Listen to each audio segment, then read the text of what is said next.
sulla blacklist dei siti patrimonio dell'umanità a rischio. La decisione nel pomeriggio in Arabia Saudita, soddisfazione da parte del sindaco Brugnaro. Svolta nelle indagini del piccolo Bilal, il bimbo di 18 mesi di Portogruaro morto lunedì scorso. L'autopsia smentisce la versione dei familiari che parlavano di una caduta dal cofano. Saranno celebrati martedì mattina nella chiesa di Olmo di Martellago i funerali di Alessandro Furis, il trentenne che ha perso la vita in sella alla sua Ducati rossa, disposta una consulenza cinematica. Quarto giorno di protesta per i lavoratori Fincantieri. I sindacati accusano l'azienda di aver interrotto improvvisamente un contratto di appalto che dava lavoro a 130 persone. Borseggiatori a Venezia, 5 arresti, 133 denunce, 100 persone controllate. È il bilancio degli ultimi mesi di attività dei carabinieri, presentato oggi il nuovo comandante del reparto operativo. Attenzione ai gabbiani. A Venezia l'installazione di nuovi adesivi sui cestini porta rifiuti per suggerire a cittadini e turisti di non avvicinarsi a questi animali e non dar loro da mangiare. Da Mestre a Budapest è soddisfazione di suonare lo djembe con un trio di musica tribale ed elettronica ai mondiali di atletica. È la storia di Christian, batterista mestrino emigrato per amore. Buonasera, ben ritrovati con le notizie da Venezia e provincia, e dunque apriamo con una buona notizia per Venezia, perché l'UNESCO salva la città lagunare, non è nella lista nera dei siti patrimonio dell'umanità a rischio. Lo ha deciso il World Heritage Committee riunitosi oggi in Arabia Saudita. Nigeria e Thailandia non si sono espressi, ma tutti gli altri si sono detti favorevoli a mantenere Venezia sito patrimonio dell'umanità.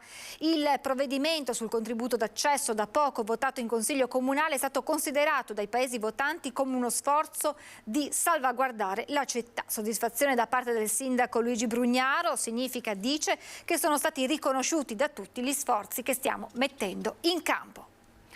La cronaca con la svolta nelle indagini sulla morte del piccolo Bilal Curtesi di Portogruaro, deceduto a 18 mesi per un grave trauma cranico. L'esame autoptico smentisce la versione dei familiari.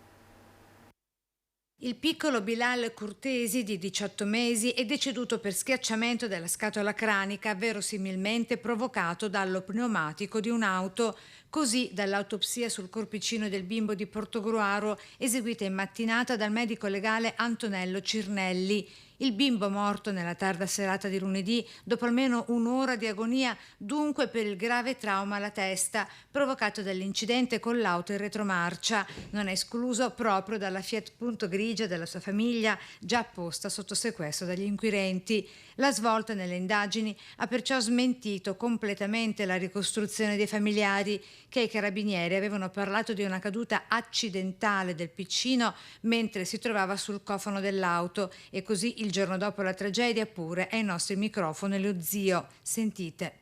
La macchina era qua? Sì, la macchina era qua e la bambina l'ha appoggiato sul cofano della macchina e il bambino è caduto.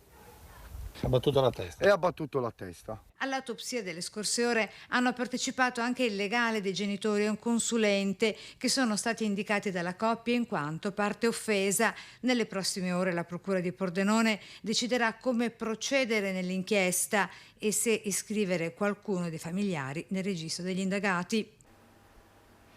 Saranno celebrati martedì mattina nella chiesa di Olmo di Martellago i funerali di Alessandro Furis, il trentenne dipendente della Speedline che ha perso la vita in sella alla moto a Mirano. L'ultimo saluto alle 10. Intanto è stata disposta una consulenza cinematica per chiarire la dinamica dell'incidente.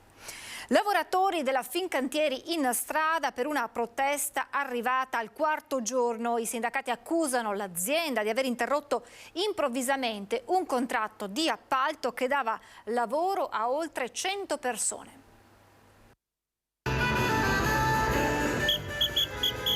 I sindacati si lamentano di aver saputo della scelta di Fincantieri senza comunicazioni ufficiali.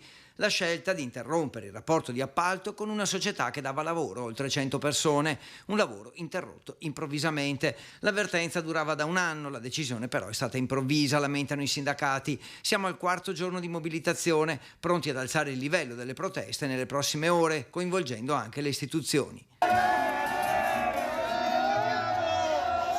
Oggi abbiamo deciso di andare per le strade, portare a conoscenza la cittadinanza di quello che sta accadendo. Fincantieri, azienda di Stato che decide di lasciare a casa una ditta con 130 dipendenti. Creando un'emergenza sociale, avremo di fronte un periodo dove i lavoratori non avranno niente, né stipendio né probabilmente cassa integrazione, perché ora che si attiverà passeranno dei mesi. Una manifestazione di protesta c'era stata a fine giugno, poi era stato aperto un tavolo in prefettura e più recentemente anche una trattativa con l'azienda. Entro il 15 settembre dovevamo trovare una soluzione e questa soluzione non si è trovata e invece ci siamo trovati con questa nuova novità che da venerdì scorso tutti i lavoratori sia di Isolfin sia dell'agenzia di somministrazione sia dei subappalti sono stati allontanati da Fincantieri comunicando loro che non potevano più entrare dentro al perimetro di Fincantieri perché si era interrotta la commessa con Isolfin. L'appello a Fincantieri è quello di creare un tavolo di trattativa tra Fincantieri e sindacati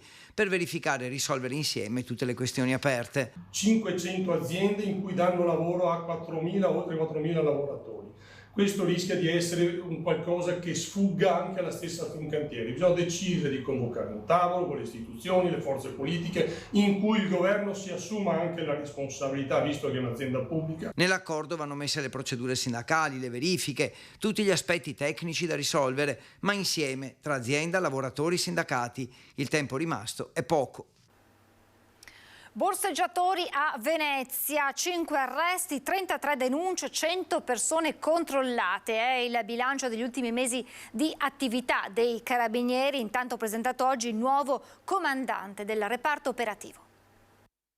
L'Arma dei Carabinieri negli ultimi 3 mesi ha arrestato in flagranza 5 borseggiatori, ne ha denunciato in stato di libertà altri 7 e 27 sono state le denunce per inosservanza al foglio di via obbligatorio. Circa 100 quelle controllate. L'ultimo arresto quello di un 29enne rumeno che a bordo di un bus in partenza da Piazzale Roma avrebbe rubato il portafogli a una turista francese, ma i passeggeri l'hanno fermato attendendo l'arrivo dei militari. Il giudice poi ha convalidato l'arresto imponendogli l'obbligo di firma nel comune di Torino. Un'attività intensa quella dell'Arma per far fronte al fenomeno, così come quello di via Piave a Mestre. Mentre al reparto operativo arriva un nuovo comandante, il tenente colonnello Battaglia. Il mio sarà un impegno senza alcun risparmio di energie, perché proprio sono fermamente convinto che sia importante dare una risposta adeguata a quelle che sono appunto le legittime richieste di sicurezza da parte del cittadino. Dare risposte concrete significa crescere quella percezione di sicurezza da parte del cittadino e significa appunto anche innescare un circolo virtuoso, perché il cittadino che si sente sicuro è un cittadino che vive in modo sereno, in modo libero la sua vita sociale e questo lo porta anche a collaborare fattivamente, diciamo, con le istituzioni. Battaglia arriva dal comando dei Carabinieri di Catania Fontanarossa. Nato a Catanzaro, è stato comandante del nucleo di Castel Porziano del reparto Carabinieri della Presidenza della Repubblica. Una mobilitazione per chiedere il riconoscimento del profilo e del ruolo degli assistenti per l'autonomia e la comunicazione che lavorano nelle scuole venete in condizioni di massima precarietà. Il loro ruolo è importantissimo per sostenere a scuola bambini e ragazzi disabili sensoriali, ma la loro figura altamente specializzata non viene riconosciuta come dovrebbe. Per questo la CGIL ha organizzato una mobilitazione. In Veneto parliamo di circa 450 lavoratori per 1000 casi e quindi parliamo in realtà di una figura in qualche modo considerata di nicchia, quando di nicchia non dovrebbe essere, anche perché risponde a un dettato normativo che è la legge 104 rispetto all'articolo 13 e rispetto all'assistenza ai disabili sensoriali che lo Stato deve garantire. Il tema vero è che questi lavoratori traducono a questi ragazzi con queste disabilità e danno la possibilità agli stessi di frequentare le lezioni e in qualche modo stare dentro il processo dell'istruzione. Attualmente queste lavoratrici e lavoratori che si occupano di alunni e alunne non vedenti o con deficit non udenti oppure con deficit cognitivi si trovano in una situazione per la quale hanno dei contratti di lavoro per lo più a part-time, per i quali vengono pagati solo nel momento in cui il ragazzo o la ragazza sono presenti in servizio con quella che si può definire una vera e propria prestazione a cottimo, nonostante abbiano un contratto di lavoro a tempo indeterminato nella maggior parte dei casi. Questo perché in seguito alle scelte che sono state fatte in ambito nazionale e regionale nello specifico, questo servizio è stato completamente appaltato, quindi non è gestito direttamente dal pubblico, ma di cooperative che a loro volta vengono pagate solo quando riescono a dare effettivamente il servizio. Ritrovandosi anche con buste paga di 10-15 euro al mese. Sono figure che facilitano la comunicazione degli studenti disabili, stimolando, mediando tra loro e il gruppo classe. Per questo il sindacato chiede vengano internalizzati e trattati come le altre figure professionali dell'ambito scolastico. Turismo sociale inclusivo, il punto dell'USL 3 a chiusura delle attività estive.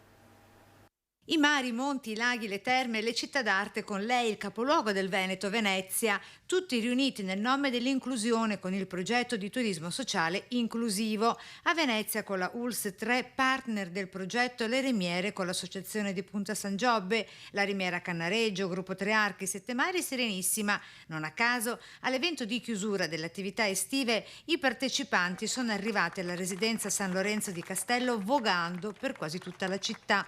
Eccoli felici e raggianti per questa nuova esperienza di vita.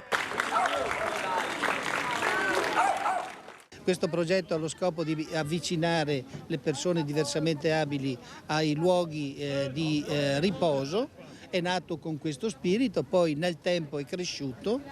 Dalle nostre 3 aziende capofila, la 3, la 4 e la 5, si è esteso su tutta la regione e tutti i luoghi belli della nostra regione sono accessibili a tutti i cittadini, anche quelli che hanno delle disabilità. Ed è proprio da Chioggia a Venezia che la ULSS 3 Serenissima ha promosso le spiagge inclusive con sport e ricreazione come pet therapy, beach tennis, SUP, spike ball, tra proposte ludiche ma anche lavorative. E di autonomia abitativa in spiaggia, nel senso che queste persone al mattino generalmente svolgevano attività lavorativa nello stabilimento balneare e poi la sera potevano rientrare nelle proprie strutture e vivere un'esperienza di comunità. Coinvolto pubblico e privato e terzo settore con educatori, volontari, imprenditori e i sindaci dei territori. E da questo progetto che il lavoro temporaneo potrebbe diventare a tempo pieno per molte delle persone con disabilità che vi hanno preso parte. Abbiamo la volontà e lavoriamo perché questo succeda.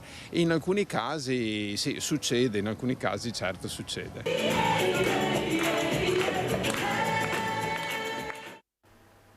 C'è la pubblicità tra pochissimo. Rieccoci in diretta, attenzione ai gabbiani, è in corso a Venezia l'installazione di nuovi adesivi sui cestini porta rifiuti da passeggio. Si tratta di un'iniziativa congiunta tra Veritas e Comune di Venezia. Gli adesivi riportano alcune utili indicazioni in italiano e in inglese relative ai gabbiani, suggeriscono infatti a cittadini e turisti di non avvicinarsi a questi animali e non dar loro da mangiare. Il cibo infatti attrae i gabbiani, come dimostrano i furti quotidiani direttamente dalle mani delle persone. Gli adesivi collocati dove è stata riscontrata la più alta presenza di gabbiani da Piazzale Roma, Strada Nuova, Riva degli Schiavoni, Zattera e Giudecca. Adesivi simili sono da tempo collocati anche all'interno del cimitero di San Michele, dove alcuni gabbiani nidificano tra le tombe più isolate. Per dare anche a Marghera 2 appuntamenti all'anno con i concerti a maggio e ottobre, ecco la rassegna sul jazz. Musicisti professionisti insieme agli studenti del conservatorio con un effetto imperdibile. 7, 14 e 21 non è la tabellina del 7, ma sono le date di ottobre, 3 sabati consecutivi, nelle quali andrà in scena sul palco del Teatro Aurora di Marghera la rassegna musicale Ottobre Marghera in Jazz. Ad esibirsi gli studenti del Conservatorio di Musica Benedetto Marcello di Venezia, insieme a musicisti professionisti e ospiti. E infatti da molti anni il Conservatorio ha tra le sue sezioni quella del jazz. Ecco da dove nasce l'idea.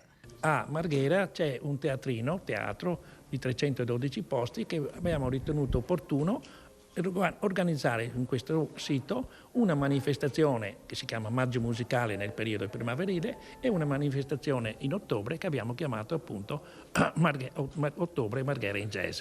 Sto notando che per quanto riguarda la musica jazz ci sono anche molte persone giovani, diciamo che quello che ha 50 anni è già vecchio per quanto riguarda questo tipo di musica. Il 7 ottobre una rivisitazione in chiave jazzistica delle più belle canzoni italiane, il 14 un quartetto composto da voce, chitarra, organo e batteria. Il 21 una serata dedicata alla voce, alla sezione di canto jazz del conservatorio con chitarra, pianoforte, basso e batteria. Abbiamo anche ho rinnovato come assessore all'università la convenzione che ho col Conservatorio Marghera 2000 per far sì che anche Marghera abbia le sue stagioni musicali. I biglietti sono in vendita online sul sito di Venezia Unica o al botteghino di Piazza Municipio a Marghera. Da Mestre a Budapest, la soddisfazione di suonare lo djembe con un trio di musica tribale ed elettronica ai mondiali di atletica. La storia di Christian, batterista mestrino emigrato per amore. Christian Bruni, 33enne percussionista professionista e insegnante di batteria originario di Mestre, ha suonato il celebre strumento africano djembe ai mondiali di atletica leggera di Budapest lo scorso agosto. Ha voluto raccontarci le forti emozioni vissute nella capitale ungherese. Al di fuori dello stadio praticamente hanno allestito un palco dove oltre a fare le cerimonie e la premiazione dei vari atleti, abbiamo anche avuto la possibilità di suonare ben un'ora di concerto davanti almeno 400 persone da tutto il mondo. Chiaramente la cosa per me più soddisfacente è proprio suonare all'interno dello stadio, praticamente davanti a 30.000 persone solo all'interno dello stadio, e anche essere finito in mondovisione. Christian, descrivendo la propria esperienza, ha voluto mandare un chiaro messaggio ai giovani. Se ci credi a una cosa fino in fondo, stai là a pensare in modo positivo e in modo, insomma, che ci credi proprio fino in fondo, le cose le puoi ottenere. Però chiaramente non basta solamente pensare, bisogna anche agire. This is an absolute dream come true. È tutto, vi lascio le previsioni del tempo, grazie per averci seguito e buon proseguimento di serata.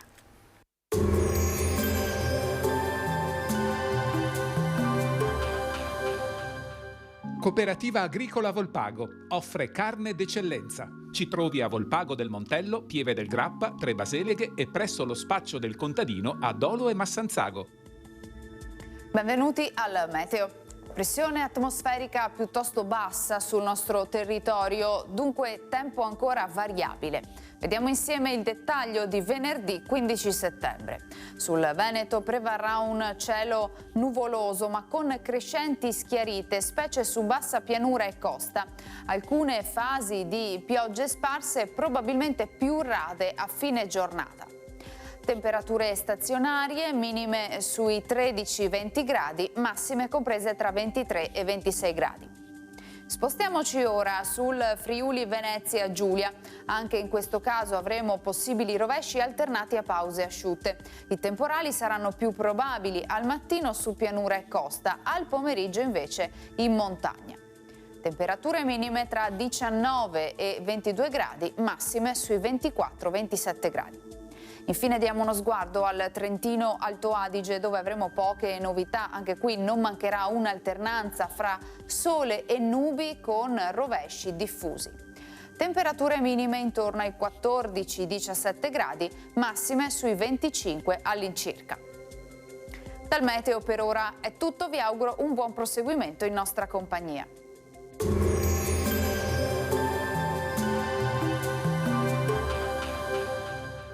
Cooperativa Agricola Volpago offre carne d'eccellenza. Ci trovi a Volpago del Montello, Pieve del Grappa, Tre Baseleghe e presso lo spaccio del contadino a Dolo e Massanzago.